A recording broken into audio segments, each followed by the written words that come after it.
মালয়েশিয়ায় বাংলাদেশি কর্মীদের জন্য বহুল প্রত্যাশিত কলিং ভিসা আবারও চালু করা হয়েছে।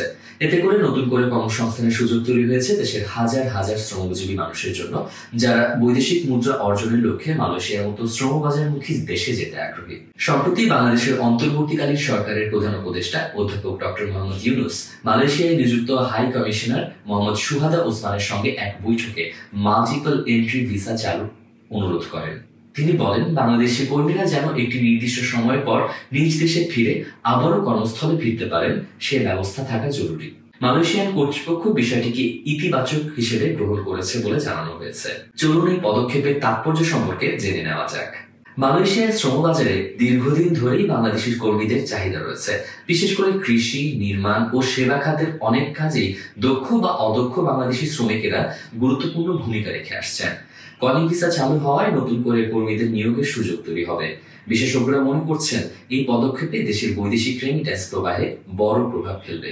মাল্টিপল এন্ট্রি ভিসা চালু হলে কর্মীরা প্রয়োজনে দেশে ফিরে আবার মালয়েশিয়ায় ফিরে যেতে পারবেন। এতে কর্মীদের পারিবারিক সম্পর্ক রক্ষা এবং মানসিক স্বাস্থ্য ভালো থাকবে বলে মনে করছেন অভিবাসন বিশেষজ্ঞরা। পাশাপাশি মালয়েশিয়ার নিয়োগদাতাদের কাছে বাংলাদেশি শ্রমিকদের প্রতি আস্থাও বাড়বে। তবে অতীতে কলিং ভিসা নিয়ে অনেক প্রতারণার ঘটনা ঘটেছে।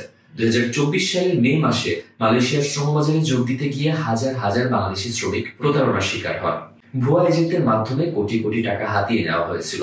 ভিসা ও কাজের প্রতিশ্রুতি দিয়ে তাদের মালয়েশিয়া পাঠানো হলেও অধিকাংশই নির্ধারিত কাজ বা প্রতিষ্ঠান পাননি। এই ঘটনায় দেশ বিদেশের ব্যাপক সমালোচনার সৃষ্টি হয়। মালয়েশিয়ার ভিতরেও বিরূপ প্রতিক্রিয়া দেখা দেয়। কুয়ালালামপুর বিমানবন্দরে হাজারো বাংলাদেশি শ্রমিকের ভিড় ও বিশৃঙ্খলার দৃশ্য মালয়েশিয়ান গণমাধ্যম ফলাও করে প্রচারিত হয়। পরবর্তীতে মালয়েশিয়ার দুর্নীতি দমন কমিশন অর্থাৎ MACC ও বাংলাদেশের সংশ্লিষ্ট সংস্থাগুলো যৌথভাবে তদন্ত শুরু করে।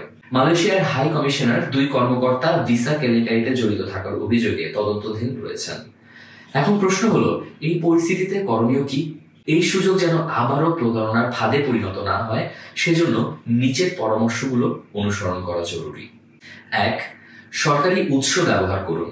ভিসা সংক্রান্ত যাবতীয় তথ্য ও আবেদন পদ্ধতি জানতে মালয়েশিয়ার ইমিগ্রেশন বিভাগের অফিসিয়াল ওয়েবসাইট ব্যবহার করুন।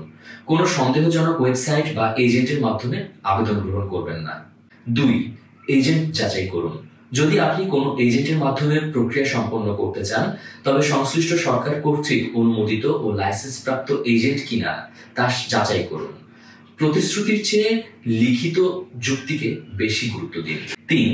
ভিসা ও চাকরির কাগজ যাচাই করুন। কোন কোম্পানিতে কাজ করতে যাচ্ছেন তাদের নিবন্ধন, অনুমোদন এবং শ্রম চাহিদা সম্পর্কে নিশ্চিত হন। বাংলাদেশ দূতাবাস বা BMET অর্থাৎ bureau of man power employment and training থেকে তথ্য নিতে পারেন। 4. সামাজিক মাধ্যমে বিভ্রান্ত হবেন না। সামাজিক মাধ্যমে ছড়ানো ভিসার অফার, দ্রুত প্রক্রিয়ার বিজ্ঞাপন কিংবা জরুরি সুযোগ নামে ছদ্মবেশী প্রতারণা থেকে দূরে থাকুন। 5. প্রশিক্ষণ গ্রহণ করুন। বিদেশে যাওয়ার আগে টেকনিক্যাল ট্রেনিং ও ভাষা শিক্ষা গ্রহণ করলে কাজ পাওয়া ও মানিয়ে নেওয়া সহজ হবে। সরকার অনুমোদিত ট্রেনিং সেন্টার থেকে প্রশিক্ষণ নেওয়া শ্রেয়। মালয়েশিয়ায় কলিং ভিসা পুনরায় চালু হওয়া নিঃসন্দেহে বাংলাদেশের কর্মীদের জন্য একটি বড় সুখবর। এই সুযোগের সদ্ব্যবহার করতে হলে সবাইকে সচেতন থাকতে হবে।